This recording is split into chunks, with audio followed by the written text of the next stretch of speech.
Hello Internet, and today's video is going to be a Top 5 Wednesday Goodreads group run by Sam over at Thoughts on Tomes. Both links are down below for your perusal. Now, today's topic is favorite female romances, and I'm a fan of femme slash. Now, what I was not quite sure about when it came to this topic, as I was confused last week, was whether or not these had to be canon, meaning they are established in the work themselves, or they could be fanon, means I just would like these two characters to get together and nobody's gonna stop me from, like, in my mind, shipping them together. So I will be doing both. First, I will be starting with my top 5 canon ships, and then I'll be going into my top 5 fanon ships. Because of this video might come across as really long because I'm probably going to just talk and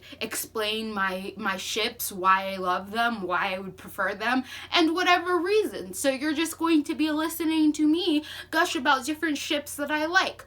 So let's get started. Now we're getting into the canon ships. So one of my favorite canon ships comes from The Language of Thorns by Leigh Bardugo. This is a collection of short story fairy tales that she created to go along with the Grishaverse. There is one story in here which has a female romance between like this water nymph creature and a human. I just really liked the story in general, and I just really like the imagery and the possibilities that it presents. While it's a very short story and like that romance is not the biggest part of it, I still really love this idea. So I'm gonna show you this imagery here. I hope that you can see this and see how beautiful this looks, and I just ship this relationship so hard because they look stunning together and I want them to be happy forever because they're just beautiful. Look at them.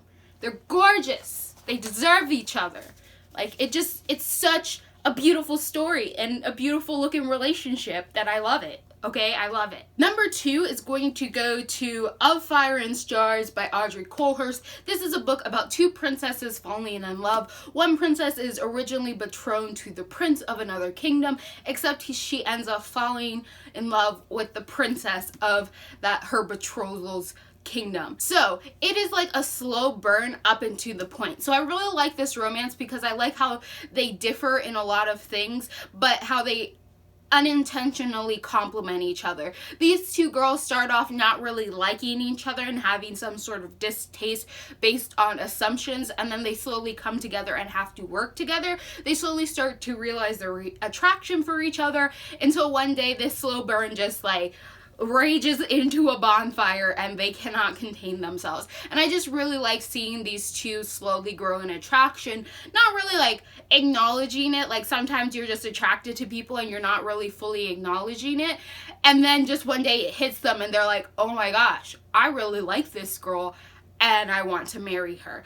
And I liked how in this world, it wasn't like the reason why they couldn't be together had nothing to do with their sexualities, but had more to do with like kingdom politics. So it had that like forbidden feel to it as well. And then just them like slow burning, pushing together until they were just like, yes, we're in love with each other. And I was like, yes, two princesses just falling in love and doing princessy things. Like, I'm behind it, okay? 100%. Number 3 canon ship goes to Dreadnought by April Daniels. This is currently a duology. I don't know if it's going to continue past this or not. I assume so, but we're just talking about this first book, Dreadnought, the later book, Sovereign, which is on my shelf and I'm not bothering to pick up. So the main character is a lesbian. Her name is Dani. She is also a transgender, meaning she transitioned from male to female, and because of her powers, she is now a fully functioning female. She ends up falling in love with one of her friends that she gets to know in this new idea of being a superhero and stuff, and this is just like this badass cowboy Latina super soldier who I absolutely love. So I really like the relationship that is kind of hinted between Dani and Sarah at the beginning in this book, and in later books is made more explicit, where they are like officially together, and I just like their relationship. I like how supportive Sarah is of Danny and her choices, not only about what Danny wants to do with her own body and her own autonomy,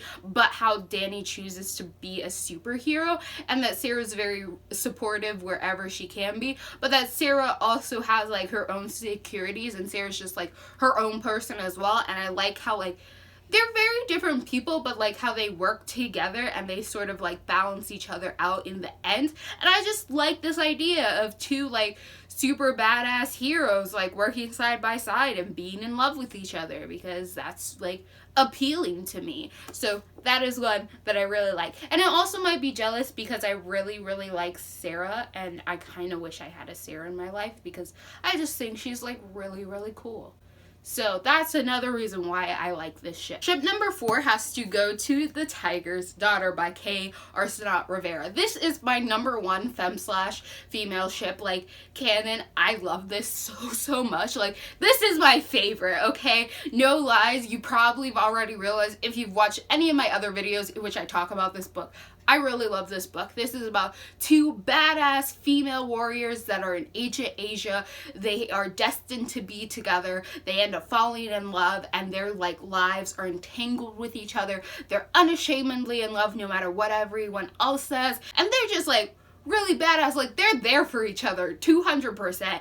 And they have flaws and like problems, and like just seeing them try to figure out their issues with each other and their relationships themselves and their determination to like stay together, fulfill their destiny, whatever that may be, and watching their lives continue from their youth to their adulthood and seeing how they react to one another and how their love grows and like, you know, changes over time. Just stunning, beautiful, love it, perfect, favorite ship ever. Favorite. And it's even better because it's canon, because no one can take this away from me. Like, no one can like try to come at me and be like no, because it's there. That's how it is. You can't interpret it any other way. And I'm just like, yeah, because they're meant to be together. They're destined to be together. Like, it says so. They are. It's perfect. I love it. So I am going for number 5. Number 5 actually comes from a TV show, and that goes to Doctor Who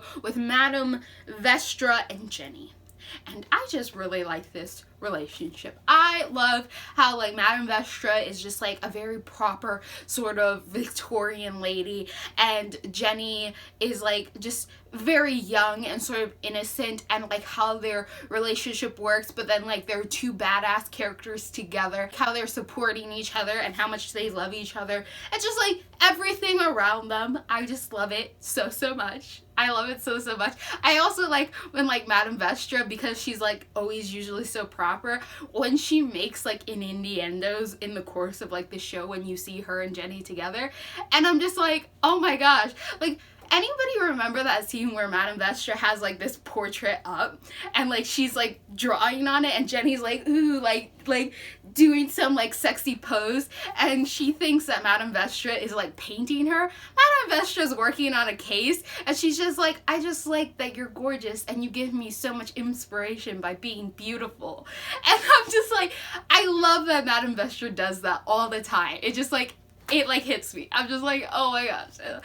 It just brings me joy.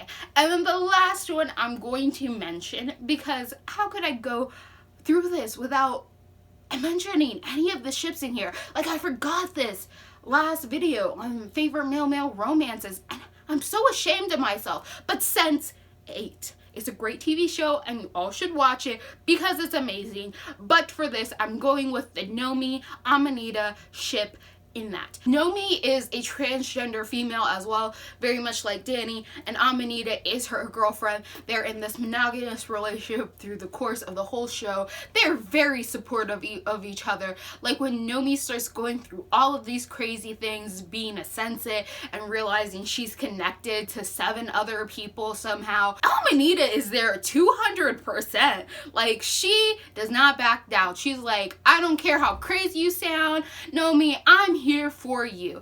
And like how much Nomi relies on Amanita, and she wants to like keep her safe, but she realizes like Amanita has to be there for her, and they just work together, and it's just, they're great, and I love their relationship, and I like how much they support each other, and that they understand each other, and they work together, and that Nomi trusts Neats, like, completely. Like, imagine, like, you just find yourself connected to, like, 7 other people one day. Like, some people would not be willing to tell their partner, they would be scared, but Nomi, like, right away trusts Amanita, and Amanita, like, returns that trust, and they just make a perfect pair. And I know that's technically 6 canon, but I don't care. I love them all, so I wasn't gonna choose. Now on to my Fanon ships, because that's what you're really here for, to see what I personally ship, right?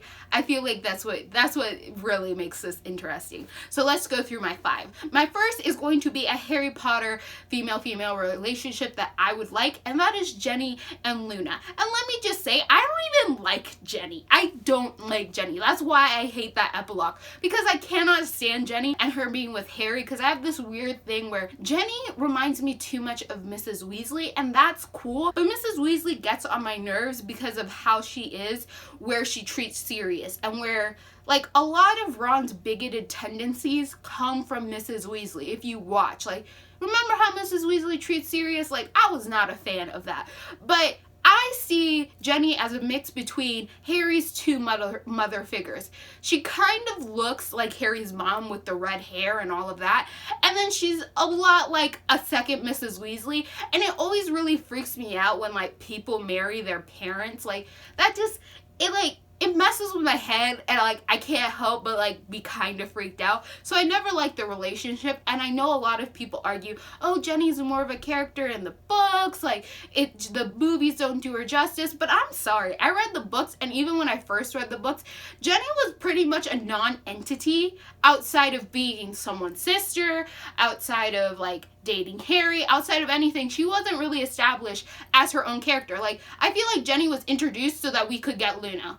Because remember, once Luna's introduced, and it's like, oh, that's Jenny's friend, like, Jenny goes back to the wayside. Like, I know she's, like, a badass, and I get it, but I just don't like her with Harry. But I do like this idea of Jenny with Luna, because, like, I have this idea in my head that, like, they're really good friends, they could be girlfriends, and then, like, with Luna's sort of, like, whimsical nature, she's probably want to go on adventures to go look for the Smurgle or whatever, and, like, Jenny being by her side, and Jenny being, like, this badass warrior chick, like, defending her girlfriend, and Luna just, like, being whimsical in the background. And I would really like to see, like, that adventure story where Luna's just kind of leading Jenny on these crazy, weird adventures, and Jenny's just, like, going along with it, because Jenny's, like, this very adventurous person, and she's constantly, like, battling and defending Luna while Luna's just, like, looking at all the weird creatures in the sky. I think that would be, like, an amazing series. So I really like this idea of Jenny with Luna, and it's the only way in which I accept Jenny as a character that I approve of. Because I just don't like her with Harry, okay? I'm sorry. No, it's not my thing. I just don't like it at all. No. Like, no. But Jenny with Luna, I'm there. I'm there for that. I'm there for that. My second fandom ship actually comes from this graphic novel, The Wicked and the Divine, between the main character and Lucifer, who's introduced in this first book. I cannot remember the main character's original name, and I can't give her other name because that's kind of a spoiler, but this is Lucifer, and then this is the girl, and I ship them together because I like how their, like, little back and forths go. I just like it. I like it. And then thinking on it, if you've read this and you know what happens, it's quite fitting that I ship this girl together with a technical god of an underworld, right? It fits. It fits, and it works in my head, and I don't care whatever continuation this book goes.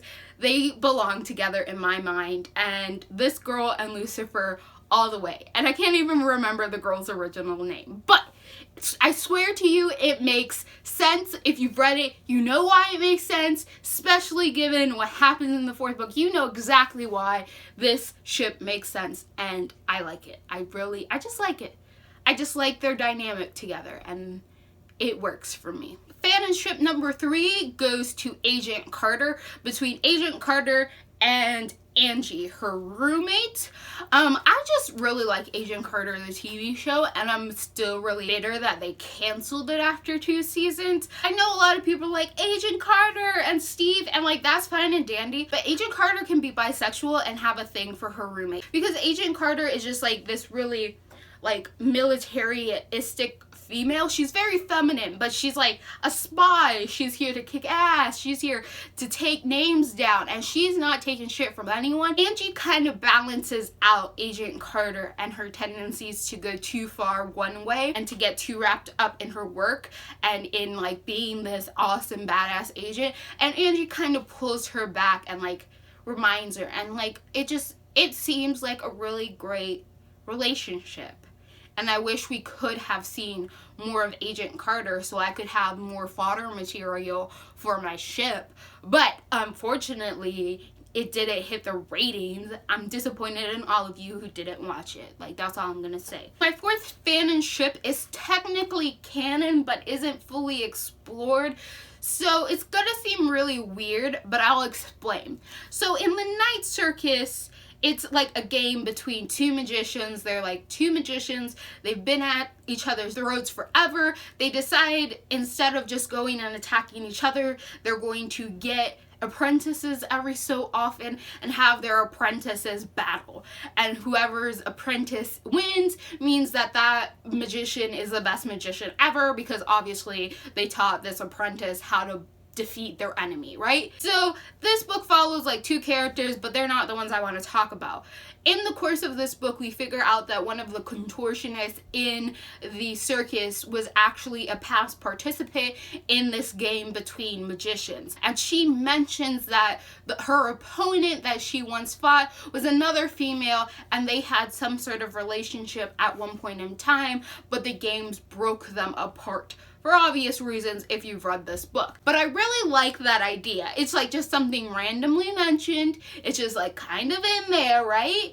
But I just really stuck onto this idea because unlike the current game going on with this Night Circus, the past games haven't had the two opponents really close together, and they've usually been held at a distance. So I'm like really curious, how did these people even come to know about each other? How did they come to have this relationship? How did they come to fall in love? Like, what type of girl was this other girl that we never get to meet? Like, who was this contortionist in love with, and how did this contortionist act when she was like having this forbidden love because they knew they were on opposite sides, and like how did they sneak out to meet each other and even have this relationship? Like, I'm very interested in that, and I know it's just such a niche little thing that like maybe not a lot of people like noticed or really took to heart, but I did, and I wonder about it constantly because I think it would be really interesting. Like, it would definitely be a sad love story, but I would still like to read it, so that's why it's one of my top Fanon ships. The last official Fanon ship I have is between Princess Bubblegum and Marceline of Adventure Time. I just really like their color schemes and like how their color schemes oppose each other and like how they contrast and how they sort of look. Plus, I think they work together better than most people would realize if you're not like invested in this show, because you realize that Princess Bubblegum is sort of like a stoic, uncaring, unfeeling character at times, and Marceline cares a lot too much about things. And so like at face value you would think the opposite, but once you get to know these characters you can see maybe like why they broke up or like why they were in a relationship, and because they both live a really long time, I just think that would be a fun dynamic to explore, not just like the hints and pieces that we have to go through because the people of Adventure Time don't want their shows to be like blocked or canceled in other countries in which like freak out because femme relationships just, oh my god, corrupting the children. But I do like this dynamic. Whether or not like I would want this ship to stay together and like never go through a breakup, I'm not quite sure, but I like that it was once a possibility, or it was once a thing, and then for some reason they diverged. Like, I like the idea of exploring what relationship they had together romantically, if that makes sense. And then the last bonus femme slash, since I had a bonus for my canon one, is the Shannara Chronicles. this is trash. Like, this is such trash. I just watched the second season. I haven't read the books by Terry Brooks. I just watched the show. Oh my god, can I just complain that Will is like the most useless, dumbest main character in the world? Like, in my mind, Will is a non-entity, and I just like ship all the females together. Just like one gigantic orgy. I don't really care as long as Will is not involved at all in any of these relationships. I just ship all of the females together because they all deserve better than Will. Like, they all collectively deserve better than Will, so they deserve each other. And I just have this like giant female relationship that doesn't involve Will at all, because he should just go sit in a corner far away from me because he's so irritating. Those are all of my fem/ships, whether they be canon or non-canon MB fandom. They're just ships that I'm really invested in, that I like, that I prefer, that for some reason they just really touch my heart, and I'm just like smiling and happy that this is working out, because it should. It really should. So, if you ship any of these ships, whether they be the canon ones I mentioned or the Fanon ones I would prefer, comment down below, like, how many of you also ship the same things that I do? I know there's more than just me, except on the Night Circus one. I'm not quite sure if anyone else ships that, but I do.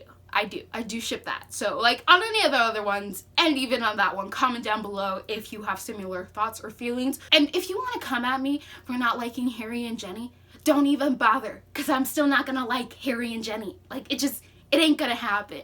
So don't even attempt to try, because I still don't like it. And I know that might bother a lot of you, but I'm just gonna mention it. Jenny and Luna, that's it. That's all. So if you like what you're seeing here and you want to continue to see more, click on those bunnies down below, and goodbye, internet.